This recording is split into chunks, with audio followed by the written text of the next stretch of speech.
dilatada, hipertrófica, restrictiva. Tenemos también el grupo de las miocarditis, son pacientes que se presentan en la guardia, habitualmente niños sin antecedentes, con un cuadro de insuficiencia cardíaca. La isquemia miocárdica, en donde en este grupo vamos a encontrar el ALCAPA, que es una cardiopatía congénita, en donde la arteria coronaria izquierda nace de la arteria pulmonar, no solo perfundiendo el miocardio con sangre desoxigenada desde las cavidades derechas, sino también al bajar las resistencias vasculares pulmonares tras el nacimiento, la menor presión de la arteria pulmonar produce un robo hacia la arteria pulmonar, ocasionando más isquemia.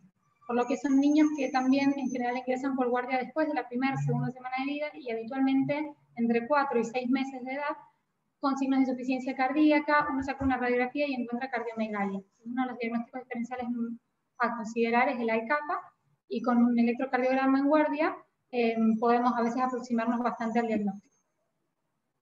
Dentro de isquemia miocárdica también tenemos el Kawasaki, una vasculitis que afecta a las coronarias y puede producir aneurismas, obstrucción de la coronaria, isquemia distal. Y bueno, después también tenemos la enfermedad prematura aterosclerótica, que bueno, es un capítulo aparte que lo vamos a dejar para más adelante. Otra causa dentro de los corazones estructuralmente sanos son las arritmias, que pueden exacerbar, acompañar un cuadro de insuficiencia cardíaca o pueden ser la causa de la insuficiencia cardíaca. Tenemos también por drogas o toxinas, los pacientes oncológicos en tratamiento actual o pasado, sobre todo con dosis altas de antraciclinas o radioterapia, son pacientes que pueden tener disfunción ventricular. Y después tenemos causas no cardíacas. Dentro de la enfermedad congénita, para que la enfermedad cardíaca congénita curse con disfunción ventricular e insuficiencia cardíaca, en general son defectos cardíacos complejos o pacientes operados de defectos cardíacos. En el siguiente grupo, aquellos que tienen función ventricular conservada, ahí pues vamos a dividirlos también según su fisiopatología en una sobrecarga de volumen o de presión. Los que tienen sobrecarga de volumen son los cortocircuitos, la CIB, el ductus, la ventana aortopulmonar, el canal AP, las insuficiencias valvulares, insuficiencia mitral, la aórtica pulmonar, y causas no cardíacas como malformaciones arteriovenosas grandes o sobrecarga de volumen. Dentro de las cardiopatías que pueden tener sobrecarga de presión, tenemos la estenosis aórtica, la estenosis pulmonar y la coartación de aorta. La coartación de aorta es una enfermedad que, según su severidad, se puede presentar desde el neonato hasta la edad adulta. La coartación de aorta severa, que se presenta en el neonato, es típicamente un bebé que llega a la neo, que ingresa por guardia en shock, con pulsos débiles, mal profundido, dificultad respiratoria. Un bebé que nació a término, que se fue de alta, perfecto, y una semana después está en la guardia. Típicamente estos pacientes, cuando tomamos los pulsos abajo, van a estar ausentes o muy disminuidos respecto a los pulsos arriba. Con este solo examen físico nos tiene que llamar la atención y tenemos que poner unas prostaglandinas, porque lo que le ha pasado a ese niño probablemente es que tenía un ductus que se cerró en la casa y por eso empezó con la clínica en su casa. Bueno, y entonces vamos a hablar un poco de la clínica de la insuficiencia cardíaca. Son síntomas muy inespecíficos y variables, varía sobre todo según la edad de presentación. Tenemos los síntomas respiratorios, la taquipnea, uso de músculos accesorios, disnea. Esto es muy frecuente, sobre todo en bebés pequeños, y hace que muchos pacientes con insuficiencia cardíaca ingresen o tengan un diagnóstico inicial de enfermedad respiratoria. La sudoración profusa, sobre todo al alimentarse en el lactante, o dificultad para completar las tomas, irritabilidad, astenia. Niños más grandes pueden referir intolerancia al ejercicio. Una inadecuada progresión de peso es algo que nosotros aún en pacientes con diagnósticos ya conocidos y cardiopatía en seguimiento le prestamos mucha atención. Síntomas gastrointestinales, náuseas, vómitos, dolor abdominal, solemos verlos en chicos más grandes, al igual que las palpitaciones, precordialgia o síncope. Y al examen físico vamos a encontrar varios signos, entre ellos muy frecuente la taquicardia. La taquicardia en la mayoría de las veces va a ser una taquicardia sinusal, pero la única manera que tenemos de poder distinguirla de otras taquiarritmias es hacer un electrocardiograma. Por eso es tan importante una herramienta accesible que tenemos de hacer electrocardiograma al paciente taquicárdico. También recuerden que decimos taquicardia como la frecuencia cardíaca superior al percentilo 99 para una edad determinada. No podemos tomar un valor absoluto para pensar en taquicardia en un neonato y usar ese mismo valor para pensar en taquicardia en un niño de 10 años. Relleno capilar prolongado es otro signo que podemos ver, congestión pulmonar, que son todos estos síntomas respiratorios de taquipnea, uso de los músculos accesorios, rales y sibilancias, signos de congestión sistémica como la hepatomegalia, la citis, la esplenomegalia, derrame pleural, ingurgitación yugular en general en chicos más grandes, no lo vamos a ver en bebés ni lactantes. Auscultar a los pacientes, podemos escuchar soplos, ritmos de galope, tomar pulsos, es importante siempre arriba y abajo, y cuando tenemos dudas con los pulsos nos puede ayudar mucho la presión arterial, tomarla en miembros superiores y en miembros inferiores. Ustedes recuerden que en miembros inferiores la presión es igual o incluso más alta que en miembros superiores habitualmente. Entonces, si yo tomo una diferencia de más de 20 milímetros de Hg de tensión arterial sistólica a favor de los miembros superiores, y entonces tengo que hacer una derivación oportuna al cardiólogo.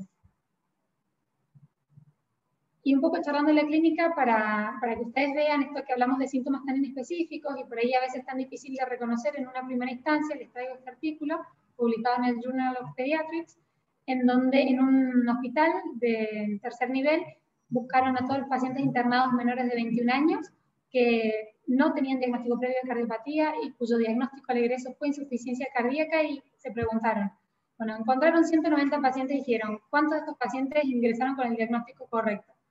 Y vieron que el 49%, o sea, la mitad de los pacientes tenían un diagnóstico al ingreso que no era insuficiencia cardíaca. Los diagnósticos erróneos más frecuentes fueron infecciones bacterianas, infecciones virales o cuadros gastrointestinales y hepatitis. Lo que nos muestra es que es un diagnóstico a veces difícil de arribar. Los estudios complementarios que podemos usar para apoyar nuestro diagnóstico, la radiografía de tórax, donde lo que vamos a ver es la silueta cardíaca y la relación cardiotorácica, una cardiomegalia informada en una teleradiografía de tórax con buena técnica, informado por un especialista en pediatría, tiene una alta especificidad y valor predictivo negativo. También en la radiografía de tórax podemos ver signos de edema intersticial, podemos ver el flujo pulmonar, si está aumentado o disminuido. Nos dan muchas herramientas, presencia o no de derrame pleural. Cuando hacemos un laboratorio vamos a encontrar a veces la causa de la insuficiencia cardíaca, pero muchas veces vamos a encontrar factores que la exacerben o la empeoran. Entonces es muy importante el laboratorio. La anemia, los trastornos de medio interno, el pH que tiene el paciente, la función renal. Y dentro del laboratorio hay un marcador o algo que por ahí podría ayudarnos bastante, no disponible en todos lados, que es el ProBNP. El ProBNP puede ayudar a que cuando tengamos un paciente con síntomas respiratorios, distinguir si ese paciente tiene una enfermedad respiratoria de una enfermedad cardíaca.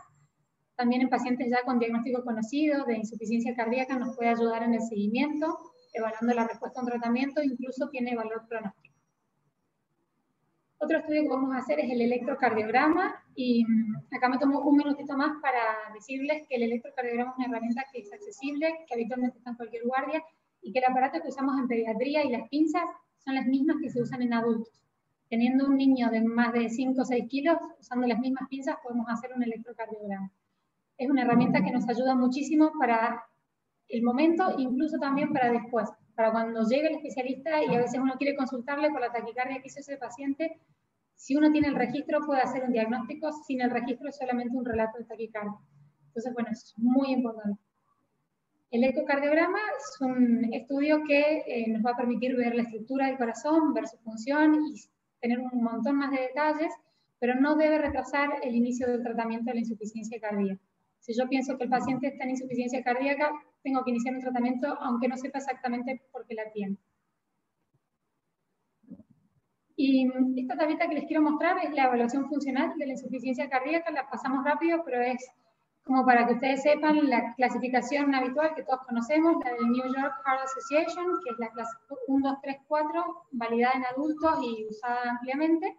En pediatría a veces no se nos va a adaptar tanto porque nuestros pacientes tal vez no hacen ejercicio físico o no pueden referir sus síntomas. Usamos la escala de Ross, que también ha sido validada con 2 estudios prospectivos, comparada con biomarcadores de laboratorio, con una semejanza bastante importante en las clases funcionales. Y bueno, y para decir 3 palabras de tratamiento, no me quiero extender mucho, tenemos por un lado el paciente agudo que ingresa en shock, y lo más importante en el shock es reconocerlo. En el primer minuto tenemos que reconocer si tenemos un paciente en shock e instaurar de esa manera la reanimación. que es común a todos los tipos de shock y tal vez no necesita un diagnóstico específico para poder empezar tratamiento. El tratamiento, yendo al otro extremo del tratamiento, el tratamiento definitivo para los pacientes con insuficiencia cardíaca es muy variable, tan variable como sus causas. Dependiendo de la causa, puede ser desde un seguimiento, un tratamiento farmacológico, quirúrgico, es un estudio electrofisiológico y entonces es muy variable. Y en el medio tenemos algunos factores a tener en cuenta en todo paciente con insuficiencia cardíaca, que son, por un lado, factores reversibles que pueden contribuir a exacerbar la disfunción cardíaca. La anemia, de vuelta a la acidosis, trastornos del medio interno, hipertensión, fallo renal, enfermedad tiroidea o adrenal, son todas cosas que yo tengo que ir controlando y corrigiendo en la medida que van apareciendo. Soporte nutricional en la insuficiencia cardíaca es muy importante. Son pacientes que tienen un alto requerimiento nutricional. Un niño con insuficiencia cardíaca puede requerir 120, 150 kilocalorías por kilo día y eso es bastante. Tenemos que hacer una consulta especializada y prestarle especial atención porque si no, no vamos a llegar a esas calorías. Y por último, la actividad física, que en casos muy puntuales vamos a indicarle al paciente un reposo absoluto, pero en líneas generales, todo paciente con insuficiencia cardíaca y un diagnóstico y un seguimiento correcto tiene que hacer actividad física con una intensidad y un tipo de actividad que se adapte a las condiciones y a la capacidad de ese paciente, pero siempre haciendo actividad física. La actividad física mejora muchísimo la capacidad funcional de nuestros pacientes y sobre todo la calidad de vida. Así que bueno, eso es todo. Muchísimas gracias por su atención y al finalizar contestaremos las preguntas.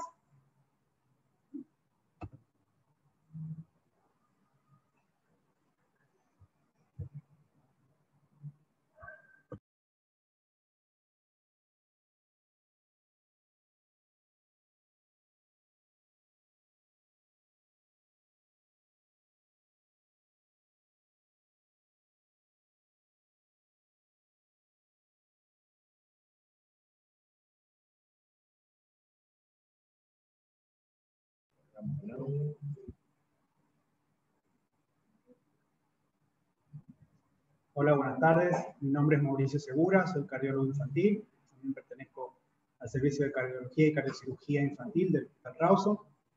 Esta vez voy a hablar sobre la hipertensión arterial. La hipertensión arterial la podemos definir como el valor de tensión sistólica o diastólica mayor o igual al percentil 95 para sexo, edad y talla, en por lo menos 3 ocasiones. Y si son mayores de 13 años, con un valor mayor a 130-80 milímetros de mercurio.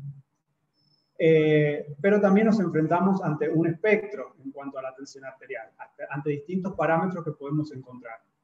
En este cuadro, que es de la Asociación Americana de Pediatría, podemos ver las distintas formas de presentación, con una TA normal, que es menor al percentil 90. Podemos hablar también de presión elevada, que es entre el percentil 90 y 95.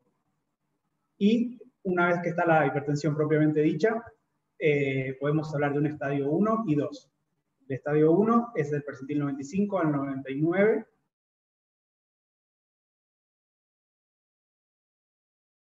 El estadio 2 mayor al percentil 99.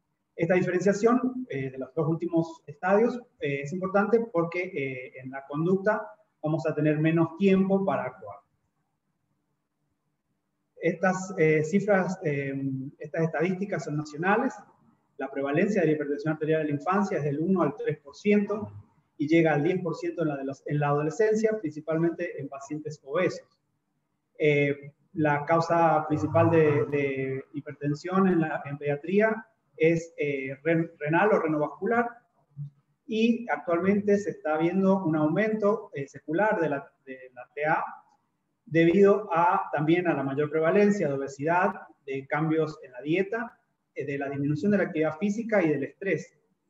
Y es importante saber también que la TA elevada en la edad pediátrica lleva a es un factor predictivo para hipertensión en la adultez. En cuanto a las causas podemos diferenciar dos tipos, la hipertensión esencial o primaria, que en la edad pediátrica es poco frecuente, aunque actualmente se está viendo con mayor frecuencia, y que generalmente cuando se presenta es en pacientes adolescentes. Y después, la forma más común de presentación es la secundaria, por causas renales, arteriopáticas, endocrinológicas, neurológicas, por drogas, tóxicos u otras causas.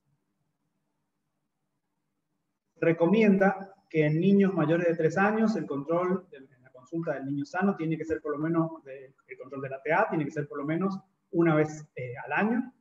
Y si son menores de 3 años, en aquellos pacientes, por ejemplo, prematuros, con cardiopatías congénitas corregidas, en pacientes obesos, hipertensos, diabéticos. Acá voy a detenerme un poquito para charlar algo que seguramente todos lo conocemos, pero que es importante tenerlo en cuenta. La forma de controlar la TA en los chicos. Es importante que el niño esté en un ambiente calmo, principalmente que no tenga dolor, que no esté llorando, porque si no los valores van a ser erróneos. En niños tienen que estar sentados con el brazo a la altura del corazón, se utiliza el brazo derecho y se debe utilizar un manguito adecuado. ¿A qué se refiere con esto? Que la vejiga del manguito cubra por lo menos el 80, entre un 80 y un 100% de la circunferencia del brazo y un 40% de la longitud. En los lactantes se debe controlar en decúbito dorsal. Y si se toma en las piernas, se debe respetar los mismos parámetros. Esto es importante porque esto es estandarizado y es con lo cual se hicieron las tablas de percentilos. Por lo tanto, es importante que sigamos este método. Bueno, vamos a empezar a hablar de la TA elevada. En este esquema vamos a ver la forma de conducirnos hacia un paciente que tiene la TA elevada, es decir, entre el percentil 90 y 95. Se recomienda intervención en el estilo de vida, en un primer momento. ¿A qué se refiere con esto? A que el paciente comience, si no hace, comience a hacer ejercicio, una dieta adecuada y un sueño adecuado. En este caso es importante, digamos, involucrar a toda la familia. Es muy difícil que un paciente, sobre todo un niño, pueda cambiar su estilo de vida, sus hábitos, si tiene en la familia hábitos que son perjudiciales. Es importante que explicarle bien a los padres de que toda la familia tiene que colaborar. Se hace un segundo control a los 12 meses. Si este paciente persiste con la TA elevada, se recomienda intervención en cuanto al diagnóstico y también a derivar a las especialidades. Un método que es muy útil y que si está disponible sería importante usarlo es el mapa, que más adelante voy a explicar un poco por qué es importante. Ya que tenemos la presión arterial, la hipertensión arterial establecida, en el estadio 1, en los pacientes asintomáticos, también lo primero que se hace es intervenir en el estilo de vida. Se controla la semana, si no mejora, se refuerzan las pautas, se utiliza alguna otra estrategia para convencer al chico y a la familia de que mejore su estilo de vida, y se hace un nuevo control a los 3 meses. Si persiste, entonces se debe intervenir con los métodos diagnósticos, la derivación a los especialistas, principalmente cardiología y nefrología, y si está disponible el mapa, es útil también hacerlo. En el caso de la hipertensión en estadio 2, los tiempos para dejar actuar los cambios en el estilo de vida son más cortos, como había dicho anteriormente, se controla a la semana, y si no, se debe intervenir de una forma más directa. Con respecto a los estudios complementarios, digamos los más básicos que se deberían solicitar, sería el hemograma, ionograma, la función renal, la glucemia, el perfil lipídico, un hepatograma, perfil tiroideo, orina completa y proteína. Y con respecto al diagnóstico por imagen, ecografía renal y de las vías urinarias, electrocardiograma y ecocardiograma, donde en el ecocardiograma también nos va a servir para ver la repercusión a nivel cardíaca de la hipertensión. Bueno, el mapa tiene, digamos, es muy útil porque podemos, digamos, discernir entre distintos tipos de distintas formas de presentación de la hipertensión. Por ejemplo, la hipertensión de guardapolvo blanco, en donde el chico en la consulta tiene la TA elevada, pero fuera de la consulta tiene la TA normal. En pediatría tiene una prevalencia de entre el 30 y el 40%, y es más frecuente en los adolescentes. Luego la hipertensión enmascarada, en donde en el consultorio tenemos valores normales de tensión arterial, pero fuera del consultorio se observa la hipertensión. Tiene una prevalencia de un 7 a un 15% y se da más comúnmente en los pacientes obesos. Se asocia a este tipo de hipertensión a mayor hipertrofia del VI, y también es un factor de predicción de morbimortalidad cardiovascular en el adulto. Generalmente se da en pacientes que tienen una patología de base, por ejemplo en los diabéticos, en los pacientes renales crónicos, en los pacientes con coartación de aorta operada. Y otra forma de presentación es la hipertensión nocturna, en la cual no se reduce el porcentaje normal, digamos, de la TA durante la noche. Y esto se asocia a mayor daño de órgano blanco. También está asociado a hipertensión secundaria y es un valor pronóstico para enfermedades como la diabetes, la insuficiencia renal crónica y en los pacientes trasplantados. Este cuadro me pareció importante para mostrar o para saber cuándo uno tiene que iniciar el tratamiento farmacológico. Básicamente en aquellos pacientes que tienen síntomas, que es hipertensión secundaria, obviamente posterior al tratamiento de la causa, ¿no? O asociado al tratamiento de la causa. Cuando hay daño de órgano blanco y en los pacientes diabéticos. En esos pacientes sí tienen que recibir tratamiento antibiótico, y en aquellos pacientes en los cuales la intervención en el estilo de vida, los cambios en el estilo de vida, se han intentado por un periodo de tiempo y no se ha podido modificar la hipertensión. Ahora sí vamos a hablar de los episodios agudos de hipertensión, de las crisis hipertensivas. Podemos tener dos formas de presentación. Una es la urgencia hipertensiva y otra es la emergencia hipertensiva. Nos va a modificar el tiempo que tenemos para normalizar la TA. En la urgencia hipertensiva es un aumento súbito de la TA, pero no hay deterioro de órgano blanco. Es decir, que no vamos a tener, que podemos tener cefalea y vómitos, pero no vamos a tener otros síntomas. Acá quiero también destacar y quiero reforzar de hacer semiografiar bien los síntomas, ¿sí? Es decir, no todos los pacientes con dolor de cabeza y la presión alta es una urgencia hipertensiva. Es decir, la tensión elevada también puede ser consecuencia del dolor. Entonces, ahí tenemos, digamos, importante evaluar y semiografiar bien el síntoma, y la anamnesis es muy importante en este caso. Y luego tenemos la forma de presentación como emergencia hipertensiva, que en este caso es el aumento súbito de la TA, pero con deterioro de un órgano blanco.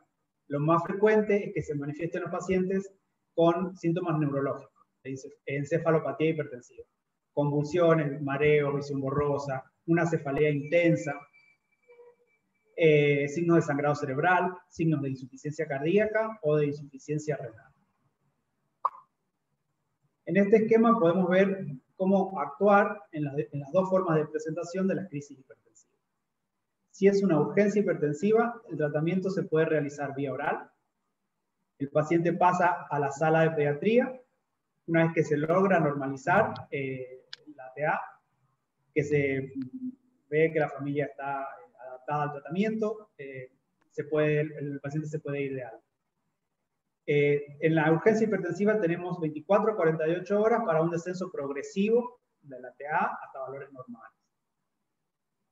Y después, en la emergencia hipertensiva, es importante hacer una evaluación sistemática. El ABCD, cuando ingresa el paciente a la guardia, es importante que la vía aérea está inestable, se asegure la vía aérea, se haga un acceso vascular, y es un paciente que tiene que estar monitorizado, que tiene que pasar a la terapia, y en este caso el tratamiento es con antihipertensivos endovenosos. En este caso, en las primeras 8 horas se puede reducir no más de un 25% del valor de la TA, y luego en 24 a 48 horas se normaliza paulatinamente. Es importante que no descienda bruscamente por el riesgo de ACV isquémico asociado. Bueno, acá tenemos las distintas drogas para el tratamiento de la emergencia hipertensiva, principalmente el nitrocruciato de sodio, el labetalol y la nicardipina. Esas son las drogas que más se utilizan en nuestro país para este tipo de casos. Bueno, espero que haya sido interesante para ustedes. Muchas gracias.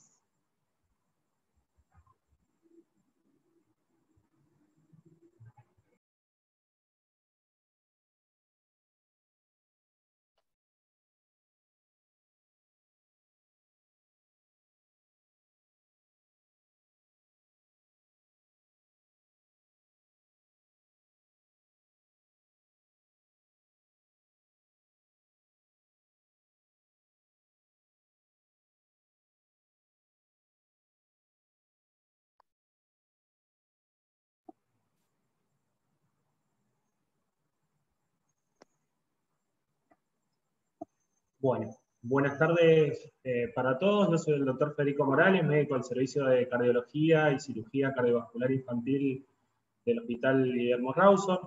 Antes que nada, bueno, agradecer por esta invitación a participar de este curso de urgencias pediátricas para residentes. Y bueno, en esta ocasión vamos a hacer una presentación de un caso clínico. Un poco adelantándonos, este caso clínico también va a ser presentado en las Jornadas Nacionales de Cardiología Infantil organizadas por la Sociedad Argentina de Pediatría, y bueno, queremos compartirlo un poco con ustedes, siendo un poco disparador de algunas de las próximas charlas y a modo de repaso de las charlas que ya también dieron mis compañeros.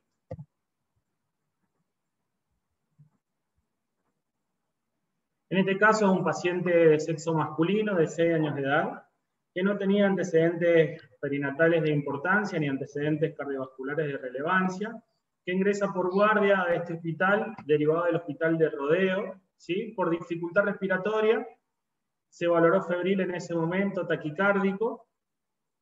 Y bueno, lo importante también acá fue la anamnesis que hizo el pediatra del ingreso, que interrogando a sus papás, referían que el paciente tenía astenia, disnea ante pequeños esfuerzos, inclusive al alimentarse, distensión abdominal y vómitos de 1 mes de evolución. En este momento notaron que la dificultad respiratoria empezó a empeorar y por eso consultaron al hospital de Rodeo y fue derivado justamente a este centro de mayor complejidad. El paciente en ese momento tenía signos vitales con frecuencia cardíaca de 189 latidos por minuto, una tensión arterial de 142/98 milímetros de mercurio, saturando el 98%, una temperatura axilar de 38,2 grados. En ese momento se indica antipiréticos y se decide su internación en UTIP para control, para diagnóstico, para el manejo de su dificultad respiratoria. Se solicitó un laboratorio de ingreso donde no se ven alteraciones significativas y se indica comenzar por una cánula de alto flujo a 2 litros por kilo con una FIO2 de 21%, donde el paciente estaba bastante estable y compensó un poquito su dificultad respiratoria. A su ingreso también, como estudio complementario, se solicitó una radiografía de tórax, que se ve francamente un aumento de la silueta cardíaca con, digamos, la hipervascularización aumentada a nivel pulmonar. A las 24 horas de su ingreso, con el paciente un poco más estable, se pidió una interconsulta cardiología, donde en la primera consulta cardiológica valoramos un paciente con la perfusión conservada, los pulsos estaban filiformes, presentes, activos, los ruidos cardíacos sí estaban hipofonéticos, no valoramos soplos ni galopes, pero sí tenía ingurgitación yugular y hepatomegalia dolorosa de 3 centímetros de reborde costal derecho, ¿sí? Ahí ya nos está dando algunas claves del examen físico del paciente para llegar al diagnóstico. Disnéico con saturación de 94%, recordamos que estaba con una cánula de alto flujo con FIO2 al 21%. El electrocardiograma que le realizaron por guardia esta práctica tan importante que lo remarcó bastante bien la doctora Armijo en su primera charla. Es una herramienta que tenemos disponible todo el tiempo por guardia, entonces es sumamente importante que el paciente de ingreso podamos realizarle un electrocardiograma de superficie. No es lo mismo decir o hacer una interconsulta presentando un paciente taquicárdico a decir que tenemos un paciente taquicárdico constatado por el electrocardiograma y ya van a ver lo importante que fue en este caso en este paciente. En ese momento tenía una taquicardia sinusal con una frecuencia de 190 latidos por minuto, con una conducción conservada, un PR de 80 milisegundos. Sí tenía un patrón de bloqueo de rama derecha completo, ¿sí? Con trastornos difusos de la repolarización. Se le hizo un ecocardiograma Doppler, donde tenía una miocardiopatía severamente dilatada por un diámetro diastólico de 54 milímetros. Este número más o menos recuérdenlo porque lo vamos a ver en el control siguiente. Con una disfunción severa del VI presentando una fracción de acortamiento entre el 15 y el 18%. Insuficiencia de las dos válvulas auriculoventriculares, las arterias coronarias estaban normales y un derrame pericárdico grado 3-4 con compresión del techo de la aurícula derecha. Mostrándolo en imágenes, son videos rápidos, pero ustedes pueden ver una dilatación severa del ventrículo izquierdo con poco movimiento, ¿sí? Y las válvulas auriculoventriculares que pierden de moderado a severo las dos, ambas. ¿Sí? Como les decíamos, 54 milímetros del diámetro diastólico,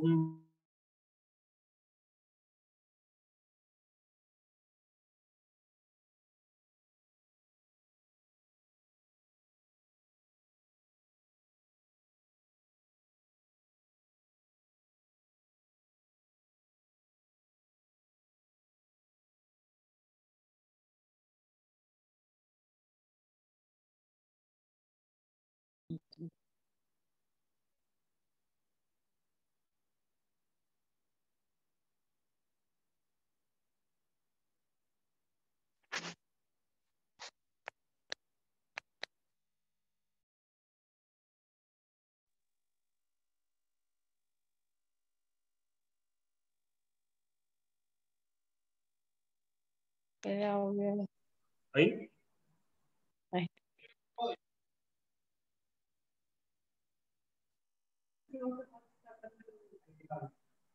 Ahí está. Ahí estamos. Bueno. Vuelvo un poquito para atrás, no sé desde dónde. Se silenció solo. Desde ahí. A ver en el chat, si no, desde dónde. Sí, desde ahí. Bueno, desde ahí entonces. Bueno, como estudio complementario, les decía que se hizo un ecocardiograma, ¿sí? Donde se valora una miocardiopatía severamente dilatada, con un diámetro de ventrículo izquierdo de 54 milímetros, con disfunción severa, fíjense, una fracción de acortamiento entre el 15 y el 18%. Con insuficiencia de las válvulas auriculoventriculares de leve a moderada y un derrame pericárdico también que producía compresión del techo de la aurícula derecha.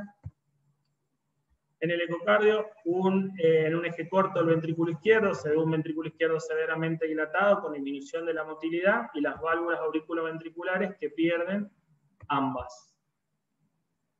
Como les decía, recordar este número porque después vamos a ver en los controles previos cómo se comportó nuestro paciente, pero bueno, en ingreso tenía un diámetro diastólico entre 54 y 55 milímetros.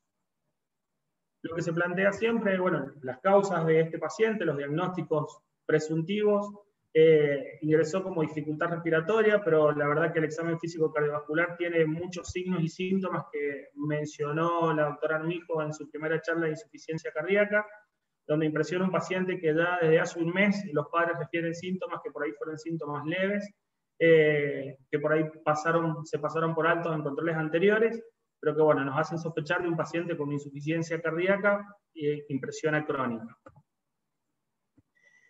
Cuando pensábamos que bueno, ya teníamos más o menos el diagnóstico, el paciente por guardia presenta palpitaciones.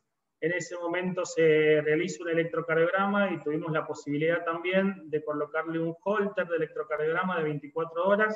Y esto es importante para que ustedes lo vean. El paciente presenta en este holter una frecuencia cardíaca de 145-150 latidos por minuto. ¿Sí? Recordemos que es un paciente de 5 años, sea, se valora con una taquicardia, una onda P donde no se puede valorar, y un complejo QRS bastante ancho, ¿sí?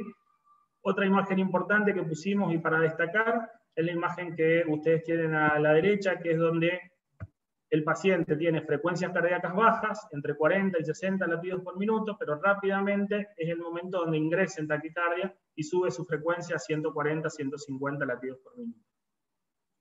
Todos esos datos los pudimos registrar gracias a la colocación del Holter de 24 horas, pero bueno, recalcar que siempre es importante el electro, ¿sí? El electrocardiograma es muy importante realizarlo en la guardia para poder objetivar la causa de la taquicardia o las palpitaciones en estos pacientes. Como les decía, presenta un episodio de taquicardia con QRS ancho, requirió dosis de carga de amiodarona, altas dosis de amiodarona, pero con lo que se dio, y a las 24 horas ya se encontraba con ritmo sinusal y una función sistólica levemente mejorada. A este paciente también se le pidió serologías virales e inclusive se pidió también serología para Chagas, donde todo fue dando resultados negativos. A los 45 días de su internación, ya en clase funcional 1-2, recordemos que la mamá nos había contado a su ingreso, que inclusive entre pequeños esfuerzos o al alimentarse el paciente estaba disnéico, ya estaba en clase funcional 1-2 con una fracción de acortamiento francamente mejorada. Recuerden, un ingreso de 15-18%, ya teníamos una fracción de acortamiento de 32%, medicado con enalapril y amiodarona, se decide su egreso hospitalario, su alta hospitalaria. Y bueno, ese es el momento donde todos nos sentimos así, contentos, el paciente se fue, hicimos diagnóstico, tratamiento, paciente que mejora y se fue a su casa, pero bueno, por ahí no todo a veces es color de rosa, y en este momento, a los 8 días de que el paciente se fue de alta, reingresa nuevamente con este electro. Y nada, a modo para que ustedes lo sepan y de comentario, lo que tuvimos con este paciente fue que en el momento de su egreso se fue con amiodarona genérica, amiodarona hospitalaria, y nosotros normalmente en estos pacientes refractarios al tratamiento y que tanto cuesta que mejoren de su arritmia, utilizamos amiodarona de marca Tlancil. Rápidamente se volvió a internar este paciente, se colocó amiodarona Tlancil bioral a 5 miligramos por kilo, y con eso mejoró el paciente y volvió a poder irse de alta a su casa, ya como estaba compensado, con una clase funcional ya 1. Hoy, a 4 meses de su diagnóstico inicial, continúa medicado con enalapril y amiodarona marca Tlancil, clase funcional 1, y como les decía, que recordaran el numerito de la primera o segunda diapositiva, donde tenía un diámetro diastólico de 54 milímetros, el paciente actualmente tiene un diámetro diastólico de 38 milímetros, con una fracción ampliamente mejorada y todos los parámetros de función biventricular conservados. A la espera de un estudio electrofisiológico para poder resolver definitivamente la causa de su arritmia, se encuentra estable y bueno, súper bien, por un ecocardiograma totalmente dentro de parámetros normales, así que bueno, a la espera de su estudio electrofisiológico. Muchísimas gracias.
Buenas tardes, yo soy la doctora Vanessa Segay del Servicio de Cardiología y Cardiocirugía Infantil del Hospital Guillermo Rawson.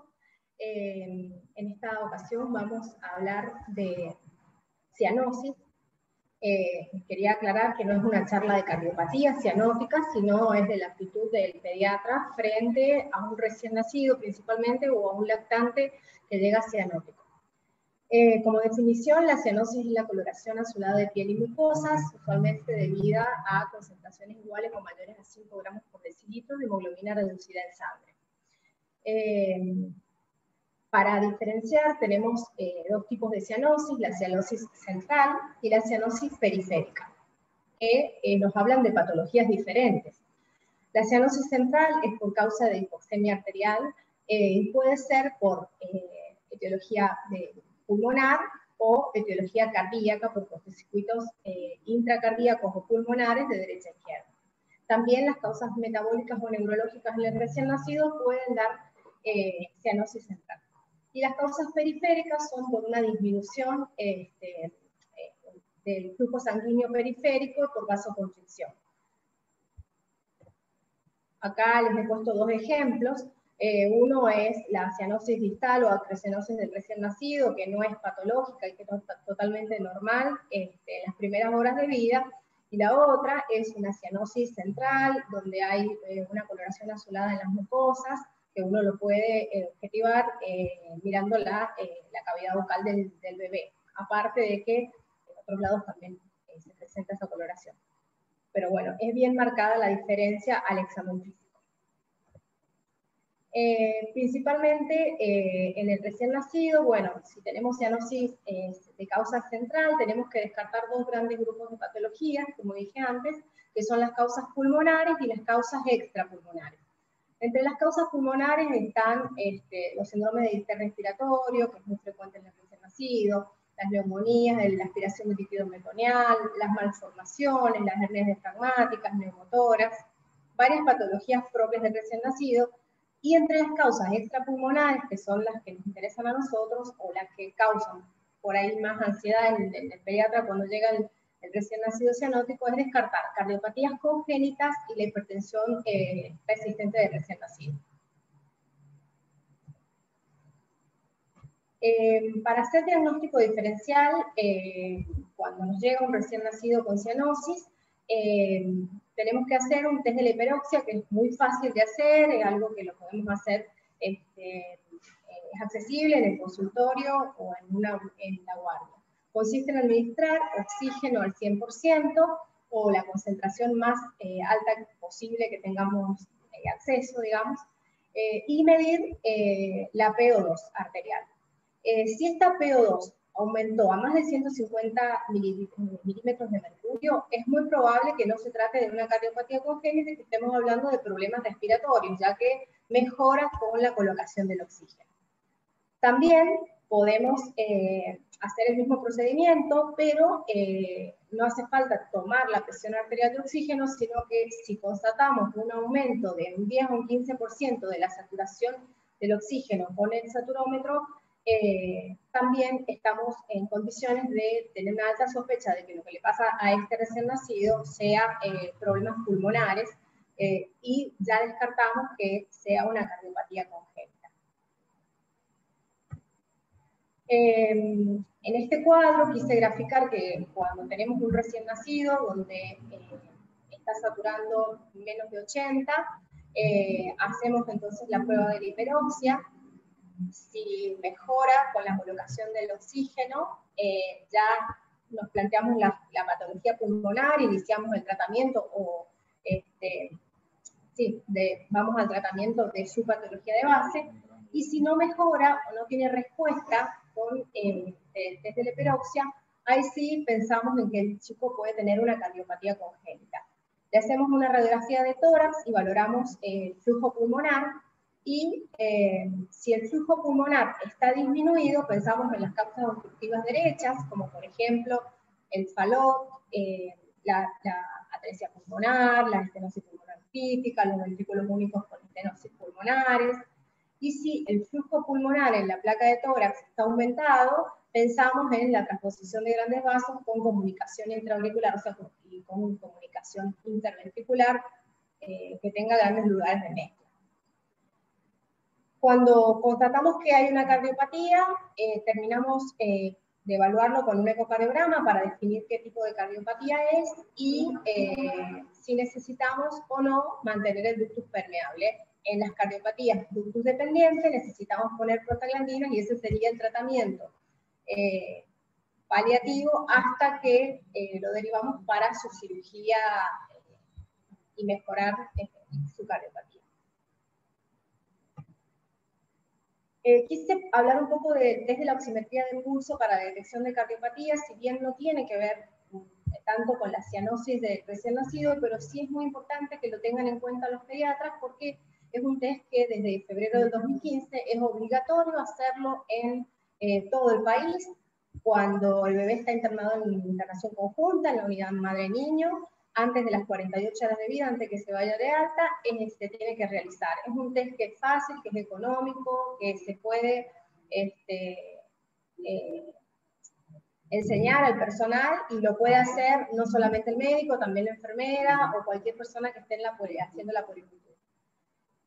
Y nos permite la detección temprana de las cardiopatías congénitas. No solo hacerlo, sino también dejarlo registrado tanto o en la historia clínica de la madre o en la libreta sanitaria que se lleva el recién nacido, porque eso nos sirve a nosotros cuando lo valoramos al paciente. Es muy importante saber esos datos. Como les digo, por ley, desde 2015 es un programa de salud que se tiene que implementar en todos los hospitales del país y básicamente este es el algoritmo. Se toma la saturometría, si el bebé satura de 95% o más, o si hay una diferencia menor a 3 puntos entre el miembro superior derecho y el pie, el test es negativo, se puede ir de alta. Si hay menos de 90% de saturación, el test es positivo y tiene que quedar internado o por lo menos ser valorado por el cardiólogo. Y si hay una situación intermedia que satura menos de 95 o hay 4 puntos de diferencia entre el miembro superior y el derecho y el pie, se tiene que repetir a la hora el mismo test. Si vuelve a pasar lo mismo, se repite una vez más y si mejora la saturación a 95 o no hay diferencia entre el miembro superior y el miembro inferior, el test es negativo, se puede otorgar el alta. Si no mejora esa diferencia o la saturación continúa entre 90 y 94, se tiene que ser valorado por un cardiólogo y si la saturación permanece menor a 90, igualmente tiene que ser valorado por un cardiólogo porque el test se considera positivo. Por último, importante, en esta charla de cianosis, me interesa que hablemos un poquito de la crisis de hipoxia o cianosis, que si bien ya es una entidad que es mucho menos frecuente desde que las cardiopatías congénitas se diagnostican más temprano y tienen una solución quirúrgica más temprana, pero todavía vemos pacientes que ingresan por crisis de cianosis. Esto es muy frecuente, bueno, en la enfermedad, en la tetralogía de Fallot, que es la cardiopatía más característica que puede presentar esto, se presenta aproximadamente en la edad de los 2 a los 4 meses de vida. Es una emergencia médica ya que puede ocasionar secuelas neurológicas, incluso la muerte del paciente. La fisiopatología es por una disminución brusca del flujo pulmonar, que generalmente es por espasmo del infundíbulo pulmonar, y hay un aumento del cortocircuito sanguíneo de sangre de derecha a izquierda, con el paso de la sangre insaturada hacia el circuito sistémico. También puede ser por una disminución brusca de las resistencias vasculares periféricas, o sea, también puede darse por eso. La crisis consiste en crisis de hipernea, o sea, respiraciones rápidas y profundas, con irritabilidad, llanto prolongado, marcada cianosis, y es característica la disminución de la intensidad del soplo cardíaco. Estos episodios pueden durar minutos o incluso se pueden ser autolimitados o pueden prolongarse por horas, prolongando una hipoxia muy marcada. Como les decía, aunque muchos pueden ser autolimitados, algunos se pueden prolongar varios minutos u horas y dar hipoxia cerebral, convulsiones, incluso llevar a la muerte del paciente si no actuamos adecuadamente y en forma rápida. Esto es una imagen de lo que sería un chico con una crisis de hipoxia. El chico toma una posición especial. Bueno, aparte de que vemos la cianosis marcada, vemos un chico que está con un llanto desconsolado, un chico que se pone irritable. Estas crisis tienen un tratamiento específico que básicamente hay un tratamiento médico. Primero, poner en posición el genu pectoral y de una manera confortable, darle confort al paciente, el ambiente tibio, que reciba oxígeno, quitarle todo estímulo doloroso, de frío, todo estímulo que lo haga poner más irritable. Podemos usar morfina, que incluso si no tenemos una vía accesible, la podemos hacer de forma subcutánea. Eso nos va a servir para calmar el dolor y para sedar al paciente. Si tenemos una vía o si podemos hacer una vía rápida, tenemos que hacer una expansión para reponer volemia.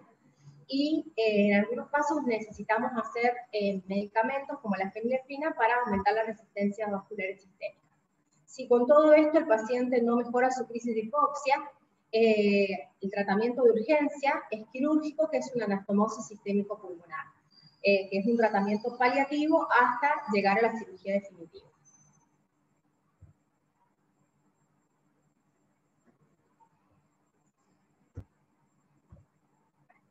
Bueno, acá vamos a dejar de hablar de cianosis. Después, si quieren, cuando terminamos todas las charlas, vamos a contestar algunas preguntas. Y vamos a pasar un poquito al manejo de las taquicardias supraventriculares.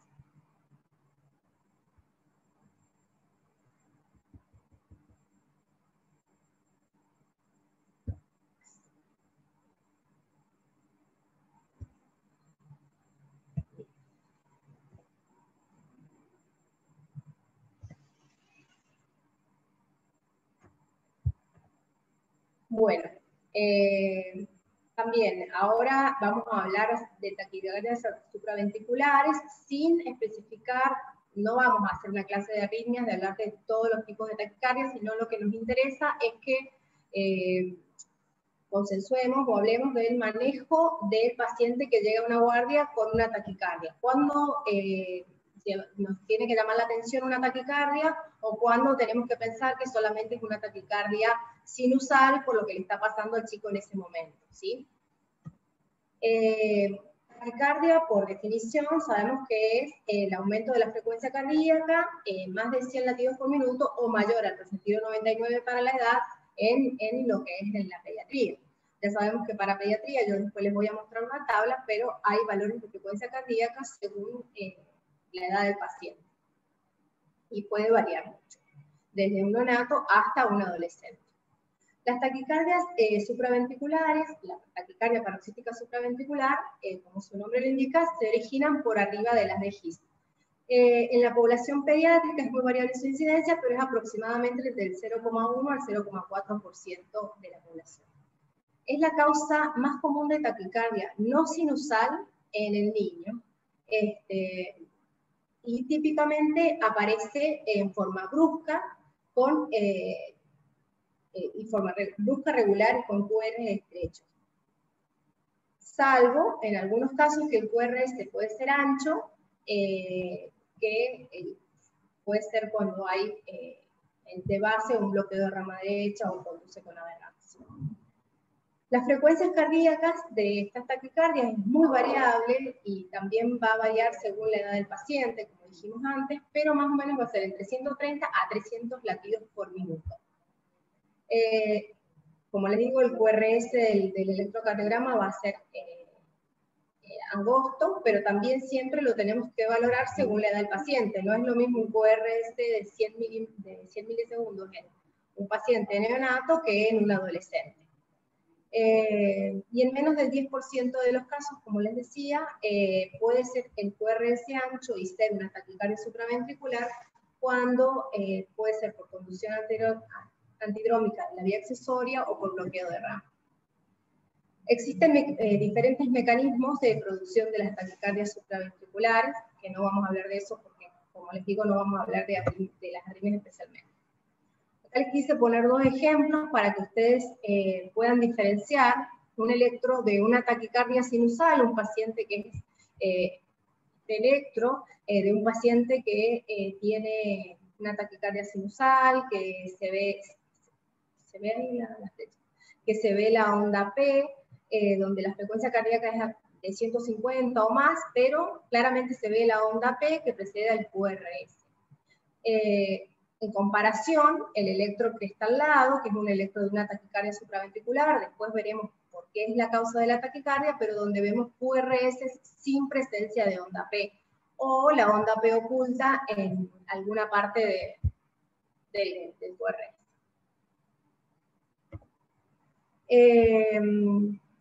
Así, a grosso modo, para que tengan en cuenta, un recién nacido con frecuencias mayores a 220 latidos por minuto no es sinusal, y un lactante o niño con niños mayores, las frecuencias mayores a 180 latidos por minuto nos hacen pensar en taquicardias no sinusales. Esta es la tabla de frecuencias cardíacas según la edad, frecuencias cardíacas normales según la edad en niños, hasta la adolescencia. Bueno, para tener en cuenta, cuando nos llega un niño que nosotros sospechamos una taquicardia, la valoración inicial, bueno, primero el interrogatorio, preguntarle desde cuándo empezó, cómo empezó, qué siente. Muchas veces nos dicen que sienten palpitaciones, otras veces nos dicen que sienten dolor de pecho, agitación, dificultad respiratoria. Bueno, es muy variado el interrogatorio, porque aparte según la edad el niño nos va a ir diciendo diferentes síntomas. Pero bueno, es muy importante el interrogatorio, cómo comienza, si es permanente, si es por momentos, si se termina solo, si tiene que tomar alguna actitud para que se corten esos episodios. En el examen físico, que es muy importante porque eso nos va a decir si el paciente está estable o inestable. El examen físico palpar el hígado, los pulsos, la ocultación, palpar el precordio, inspeccionar la coloración de la piel, si está pálido, si está cianótico. Y si podemos realizar un electrocardiograma con las 12 derivaciones, eso es muy importante a la hora de previa para hacer el diagnóstico, mientras hacemos el tratamiento y post-tratamiento. Como les digo, principalmente tenemos que valorar si el paciente es un paciente que está estable y va a requerir un tipo de tratamiento, o si está inestable con posibilidad de paro cardíaco, y es otro el tratamiento que se va a hacer. Para pacientes que están en condición estable, empezamos con maniobras vagales, que son diferentes según la edad del paciente. No es lo mismo un recién nacido que un adolescente. Las maniobras vagales pueden ser hacer una maniobra de Valsalva, puede ser hielo en la cara, bueno, masaje carotídeo, compresión ocular en los más grandes. Son variables y siempre hay que tener cuidado. Si con las maniobras vagales no mejora, se inicia adenosina. Es muy importante que se sepa que para hacer adenosina necesitamos una vía que sea muy cercana al corazón, que sea una vía que esté funcionando bien. La dosis de adenosina se empieza con 0,1 a 0,3 miligramos kilodosis y se puede ir repitiendo, pero siempre sin diluir, no se diluye en ninguna solución.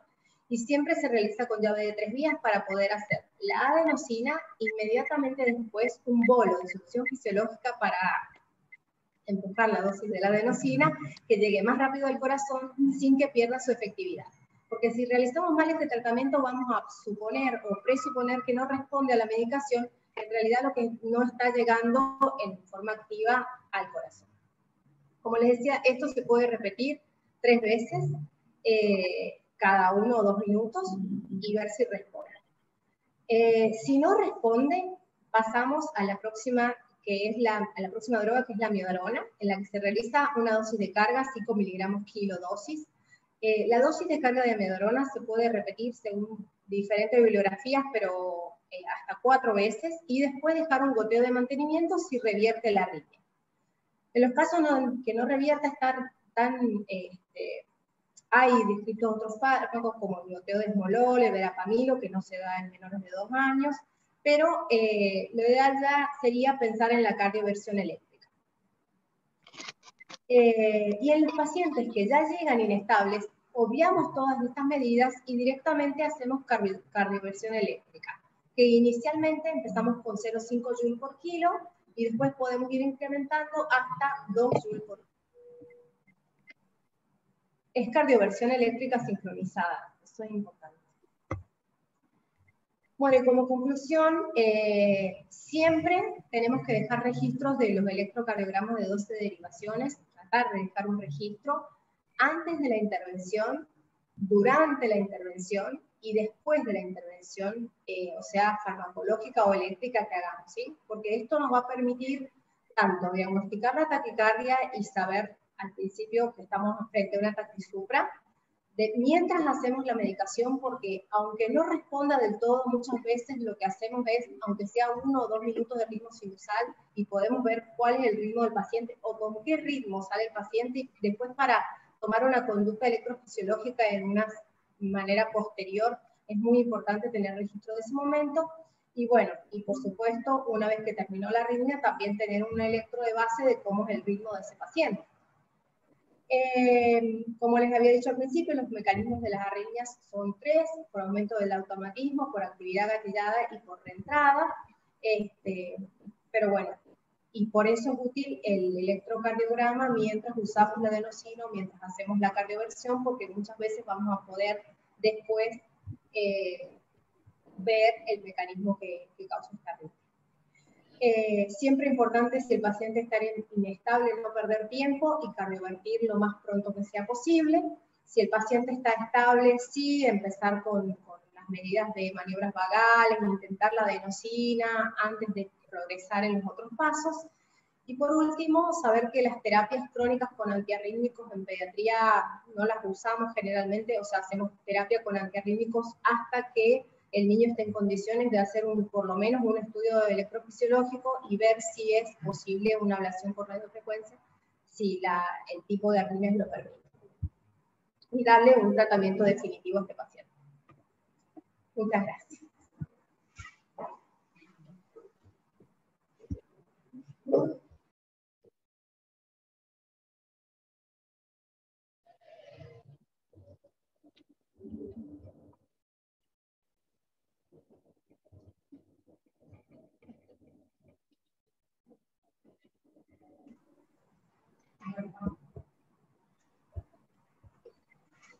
Hola, buenas tardes. Yo soy Guillermo Correa, integrante del Servicio de Cardiología y Cardiocirugía Infantil del Hospital Guillermo Rawson. Agradecer a la Comisión Directiva de la Sociedad de Pediatría por la invitación a este curso de emergencias en pediatría.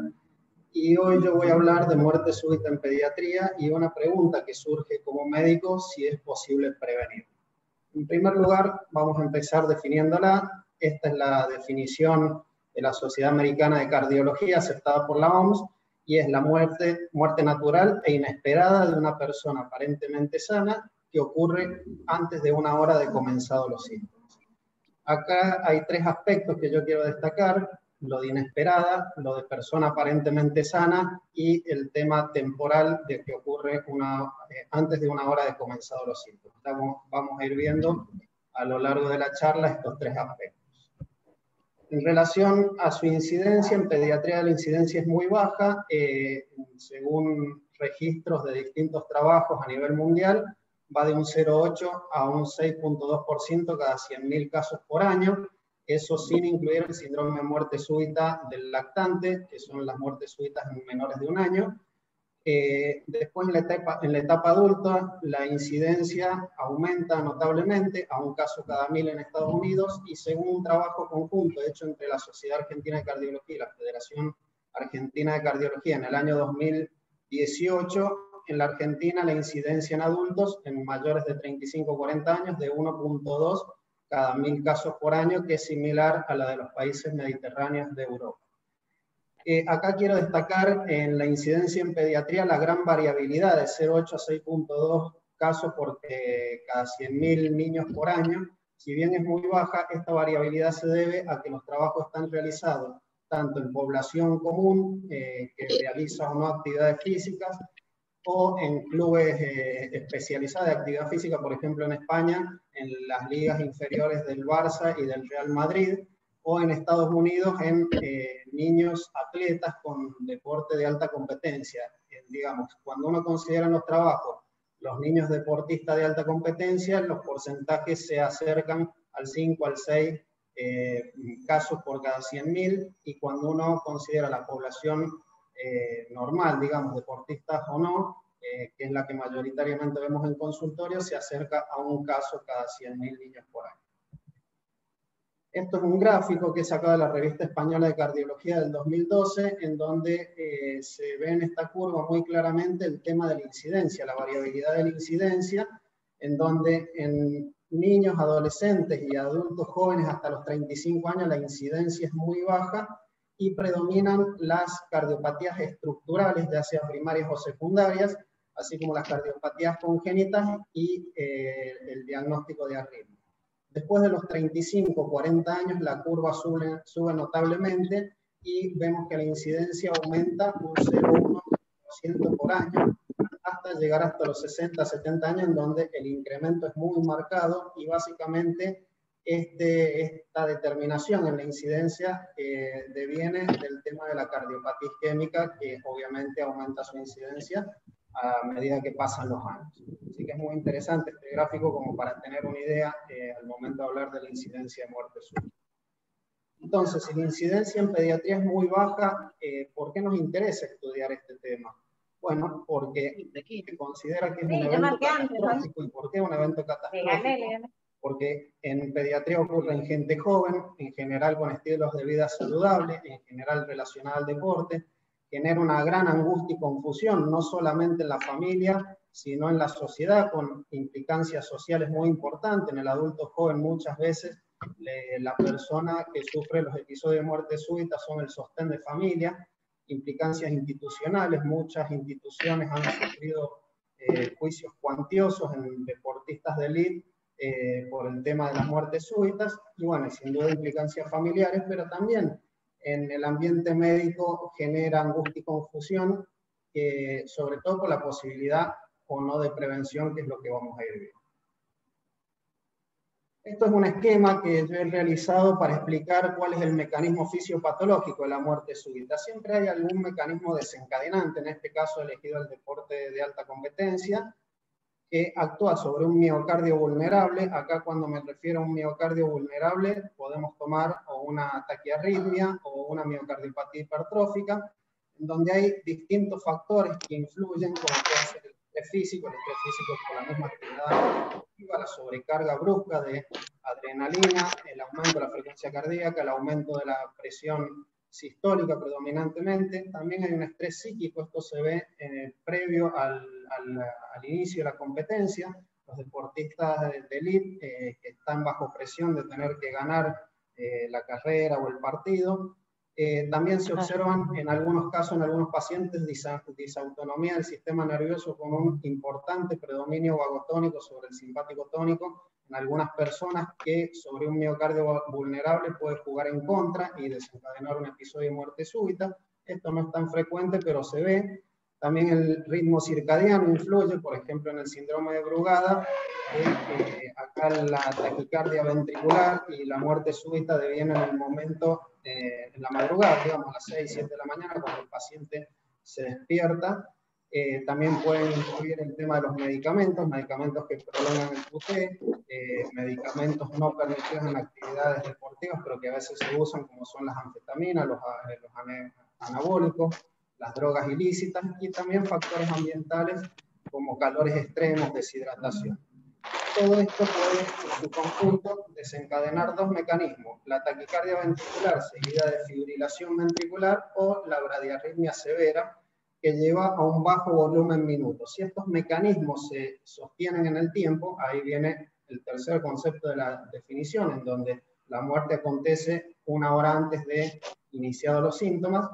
Si este volumen minuto se sostiene en el tiempo, produce una hipoperfusión cerebral que termina en apoptosis neuronal y definitivamente en muerte súbita. De estos dos mecanismos, de la fibrilación ventricular y la bradiarritmia severa, la fibrilación ventricular representa el 80% del mecanismo que lleva al bajo volumen minuto y en definitiva la muerte súbita, y la bradiarritmia el 20% de los casos. En relación a las causas, vamos a hablar acá en esta charla principalmente las causas cardiovasculares, que en pediatría suelen ser las principales, pero también hay causas neurológicas, como por ejemplo, la más conocida son los ACV isquémicos o hemorrágicos. Pero dentro de las causas cardiovasculares tenemos anomalías estructurales, anomalías del tejido de conducción y anomalías adquiridas. Dentro de las estructurales tenemos las miocardiopatías. Acá se encuentra la causa más frecuente y conocida en pediatría de muerte súbita, que es la miocardiopatía hipertrófica, representa aproximadamente un 75-80% de las causas de muerte súbita. También tenemos la displasia ritmogénica del ventrículo derecho, que es una infiltración grasa de la pared del ventrículo derecho. Tenemos las miocardiopatías dilatadas, que representan un 10 o un 15% de las muertes súbitas. También tenemos miocardiopatías secundarias a procesos infecciosos, como por ejemplo la miocardiopatía dilatada secundaria a una miocarditis. Tenemos las anomalías coronarias, que si bien son raras en pediatría, pero tenemos la posibilidad con un buen examen cardiológico pediátrico de diagnosticarlas, como puede ser la anomalía de la arteria coronaria izquierda, que se origina de la arteria pulmonar, o la anomalía de la arteria coronaria derecha, que se origina del seno coronario izquierdo y discurre entre las dos arterias principales, y en la actividad física puede producir un infarto masivo. Después tenemos las cardiopatías congénitas, ya sean operadas o no. Acá el paradigma de las cardiopatías congénitas que pueden llevar a la muerte súbita es el ventrículo único, en sus distintos estadios hasta el bypass del ventrículo derecho total. La tetralogía de Fallot, con un aumento franco de la incidencia de muertes súbitas posterior a la cirugía. Y también tenemos la hipertensión pulmonar, que puede ser primaria o secundaria, principalmente la hipertensión pulmonar primaria, que tiene una mayor incidencia, sobre todo en la segunda década de la vida. Son chicos de 15, 18 años que presentan muerte súbita. También tenemos cardiopatías asociadas a síndromes genéticos, sobre todo el síndrome de Marfan o el síndrome de Ehlers-Danlos tipo 4, que tienen una alteración del colágeno, lo cual puede llevar a una debilidad de la pared de la aorta y sufrir ruptura de aorta con sangrado masivo que puede llevar a la muerte súbita. Dentro de las anomalías eléctricas tenemos las canalopatías. Acá, bueno, cabe mencionar la más frecuente en pediatría por lejos, que es el síndrome de Cute prolongado. También hay casos, son poco frecuentes, pero hay casos de síndrome de Brugada. Otra arritmia que uno debe sospechar, sobre todo cuando el episodio de muerte súbita ocurre en la actividad física intensa, es la taquicardia ventricular catecolaminérgica frente a la descarga de catecolaminas brusca producida por el aumento de la demanda metabólica en el esfuerzo intenso. El sistema de conducción que presenta una alteración descarga una taquicardia ventricular que evoluciona hacia una fibrilación ventricular. También los bloqueos auriculoventriculares de alto grado, de tercer grado, segundo grado, que evolucionan ante la actividad física, uno de tercer grado. Esto sería un ejemplo de la bradiarritmia severa. Y el síndrome de Wolff-Parkinson-White, eso se ha visto en los últimos años, que a pesar de que uno consideraba que era un tipo de predisposición, que llevaba una taquicardia supraventricular, por así decirlo, entre comillas, benigna, pero se ha visto que un 2% de estos pacientes aproximadamente pueden tener evoluciones hacia la muerte súbita. Y son esos pacientes que el LAS anómalo conduce a alta frecuencia. Entonces, un flutter auricular o una fibrilación auricular que ocurre por sobre el nodo B a través de la vía anómala puede ser conducido directamente hacia los ventrículos y degenerar en una fibrilación ventricular que lleve hacia la muerte súbita. Después las anomalías adquiridas, tenemos los traumatismos cardíacos en los accidentes de tránsito, es muy frecuente verlo con lesión, traumatismo de tórax, las ateroesclerosis precoces, en el síndrome de progeria es muy raro pero existe, o en las diabetes mal controladas, el abuso de sustancias ilícitas, eso lo estamos viendo cada vez más en la etapa de la adolescencia, especialmente los cocainómanos, en donde la cocaína predispone un vasoespasmo coronario y puede tener la evolución de una muerte súbita.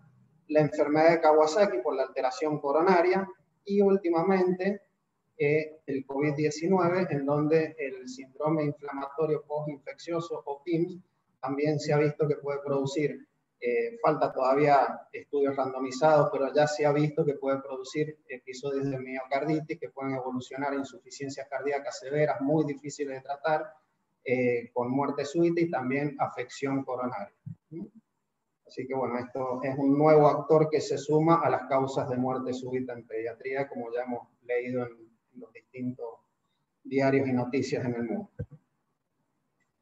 Bueno, ¿y realmente puedo prevenir la muerte súbita? Bueno, acá mencionamos algunos síntomas premonitorios, algunos antecedentes en los pacientes que pueden existir y también algunos hallazgos al examen físico. Dentro de los síntomas premonitorios están las palpitaciones, sobre todo las palpitaciones desencadenadas por el esfuerzo intenso, me puede hacer sospechar una taquicardia ventricular catecolaminérgica, el dolor precordial me puede hacer sospechar una anomalía coronaria, una miocardiopatía hipertrófica severa, la disnea puede, como bien dijo Candela en la primera charla, puede ser un signo franco de insuficiencia cardíaca.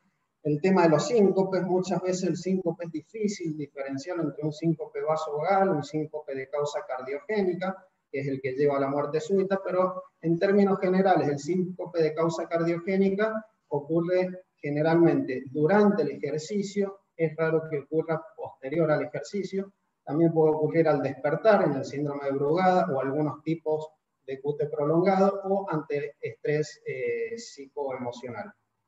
Después, dentro de los antecedentes, las cardiopatías, tanto familiares como del paciente, la muerte súbita de familiares, sobre todo familiares de primer orden, tíos, abuelos, padres, menores de 60 años, esto es un signo de alarma importante. Las arritmias y las enfermedades adquiridas, como ya dijimos, el Kawasaki y el COVID-19. Dentro del examen físico tenemos la hipertensión arterial, que si bien la hipertensión arterial no produce en sí misma muerte súbita, pero sí puede ser un predisponente para la miocardiopatía hipertrófica, que en un paciente adulto joven que realice actividad física intensa puede determinar un episodio de muerte súbita. Las arritmias, todos los tipos que hemos hablado, soplos patológicos, en general son soplos eyectivos en los focos de la base, en el foco aórtico, y los signos de insuficiencia cardíaca que bien describió Candela en la primera charla.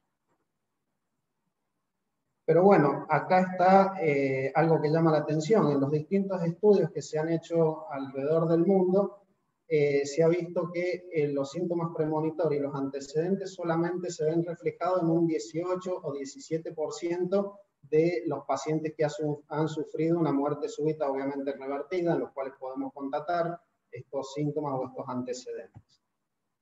Entonces, bueno, de ahí viene también la pregunta de si es útil el examen cardiológico en niños. O sea, si nosotros como pediatra podemos detectar menos de un 20% con una anamnesia, un buen examen físico, o sea que la sensibilidad es muy baja, ¿tiene realmente indicación el examen cardiológico? Bueno, podemos ver que el electrocardiograma, si le sumamos el electrocardiograma, en la población en general es poco sensible y poco específico, pero tiene la ventaja de ser de muy bajo costo. Y ante ciertas patologías muy específicas cardiológicas, dentro de las cuales entra la más frecuente que produce muerte súbita, que es la miocardiopatía hipertrófica, el electrocardiograma va a ser anormal con trastornos de la onda T y del ST. También en las anomalías coronarias, el 80% de las anomalías coronarias tienen un electrocardiograma alterado. Obviamente el tema de las canalopatías, el síndrome de Brugada y el QT prolongado y el síndrome de Wolff-Parkinson-White.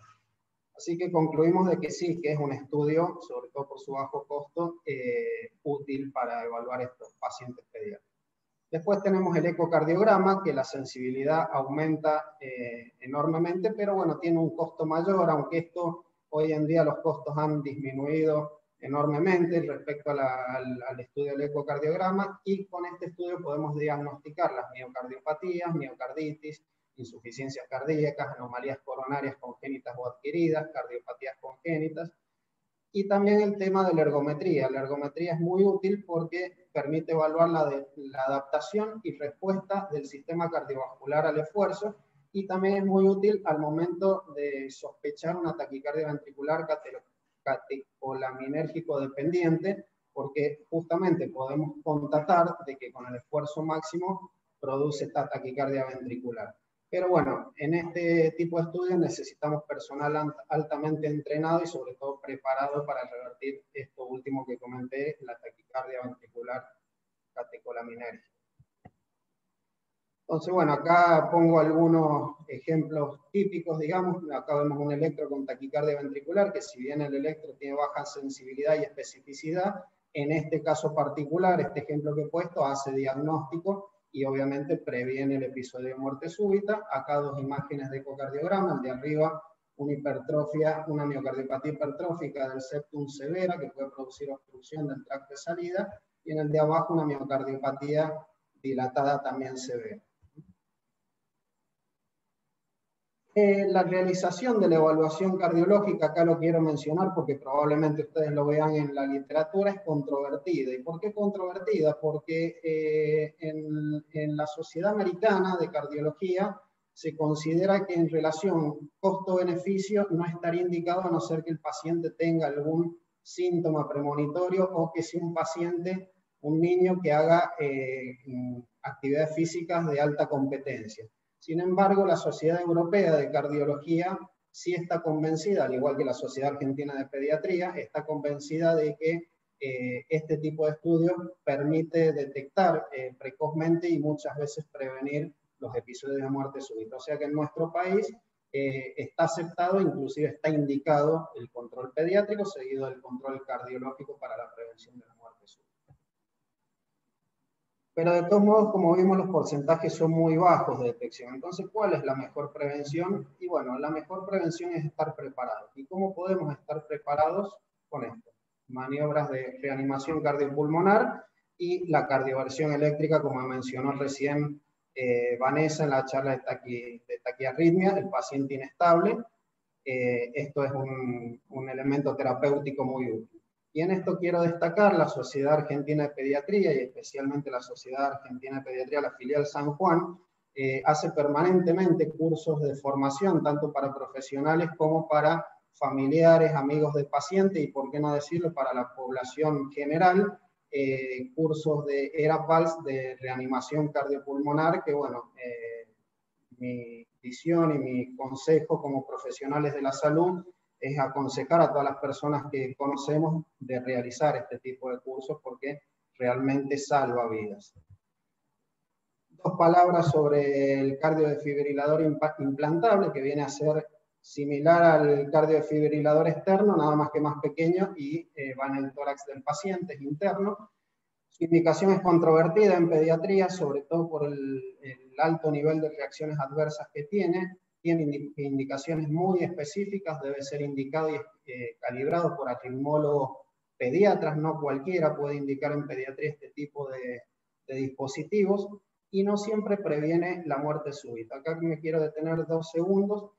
A veces hay fallas de captura, fallas de censado de las taquicardias ventriculares, de la fibrilación ventricular, y a pesar del paciente pediátrico de tener un cardiodefibrilador implantable, sufre un episodio de muerte súbita.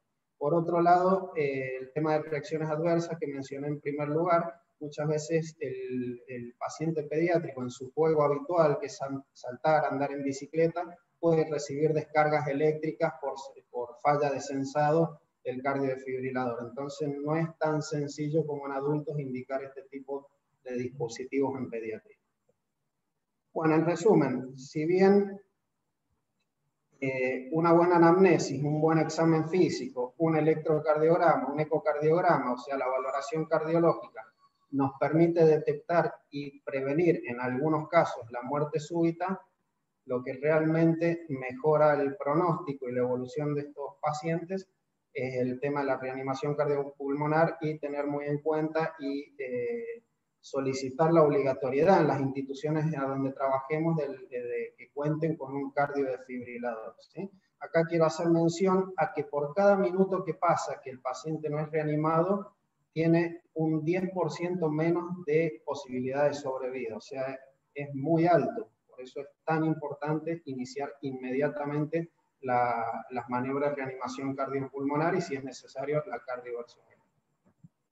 Acá una frase: un simple gesto, tomarnos el tiempo para preguntar y examinar a nuestros pacientes, puede realmente salvar una vida. Bueno, muchas gracias y agradecer nuevamente a mis compañeros del Servicio de Cardiología y Cardiocirugía Infantil y a la Comisión Directiva de la Sociedad de Pediatría Filial San Juan.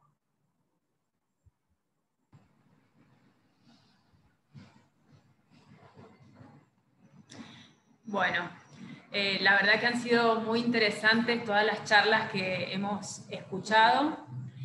Sería importante saber si tienen alguna pregunta para hacer a través del chat.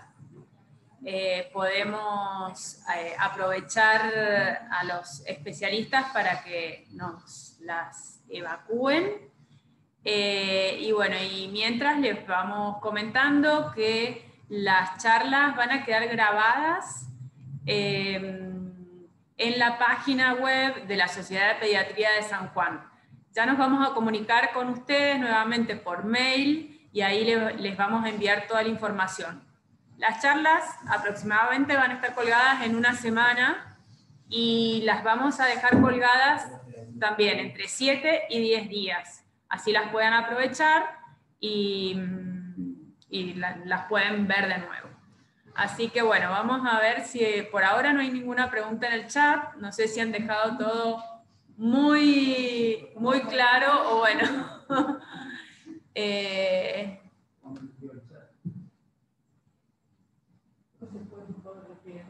Bueno, en particular a mí me quedó una duda con respecto a las maniobras vasovagales. Si nos puedes contar un poquito más, Vanessa. Sí, bueno, las maniobras vasovagales son las primeras maniobras que realizamos para intentar revivir la carga del paciente. Como les decía, de acuerdo a las edades, es lo que podemos hacer. En el recién nacido está descrito hacer maniobras de frío facial, pero bueno, siempre tener en cuenta porque hay algunos que están descritos con hielo facial. No se hace eso porque tenemos riesgo de quemar al paciente, de quemaduras por frío en el paciente. Entonces, se puede hacer con un paño húmedo frío y es apoyarlo en la cara del paciente como para que produzca una apnea rápida y sacarlo, ¿sí? Eso lo podemos intentar 2 o 3 veces y si no resulta, hacer la vía y empezar con el tratamiento médico. En los niños más grandes se puede hacer el masaje del seno carotídeo y en los adolescentes y en adultos está descrita la compresión ocular y masaje del seno carotídeo. Una medida que nosotros le damos a los chicos ya que tienen entendimiento, o sea, chicos ya mayores de 7, 8 años y adolescentes, es que hagan fuerza con el abdomen como para defecar y esto hace una maniobra de Valsalva a presión negativa y muchas veces que ellos se autolimitan las taquicardias. Los pacientes que tienen episodios de taquicardia supraventriculares, por ejemplo, que tienen un golpe y todavía no está oracionado y tienen episodios seguidos, ellos se autolimitan los episodios de taquicardia haciendo esta maniobra. Esos son básicamente los que usamos en pediatría. No sé si quieren compartir.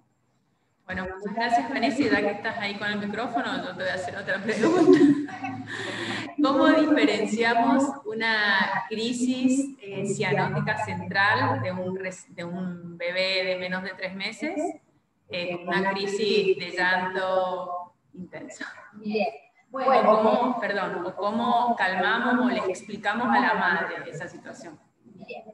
Primero que las crisis de cianosis, que hablamos de la crisis de hipoxia en realidad, que se presentan como crisis de cianosis, ya es en un paciente que tiene una cardiopatía de base, no es un paciente sano que, por ejemplo, hace un espasmo del sollozo, que también se presenta con una cianosis peribucal en un episodio de llanto.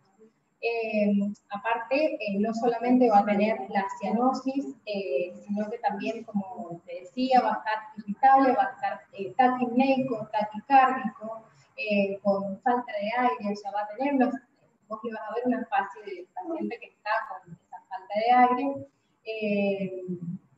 Y lo primero que tenemos que hacer es tratar de calmarlo, tanto lo que dijimos antes, mejorarle el ambiente, la temperatura, evitar todo estímulo doloroso o estímulo de frío o todo estímulo que lo haga el chico que empeore. Bueno, eso es lo primero que hacemos y después seguimos con las otras medidas. Pero bueno, como te digo, básicamente esta crisis de cianosis no se va a presentar en un chico sano que anda por la vida, sino que en chicos que tienen la cardiopatía. Les hago una consulta a los cardiólogos. Estamos viendo los consultorios, van después de 1 año y medio, han ser reactivados todos los controles que están pidiendo en todas las edades, todos los colegios, todos los deportes, el electrocardiograma y el examen cardiológico. Y muchas veces no lo podemos tener ya, no lo podemos hacer ya. ¿Qué le podemos dar o decir a esta mamá para que se quede tranquila con nuestro examen pediátrico?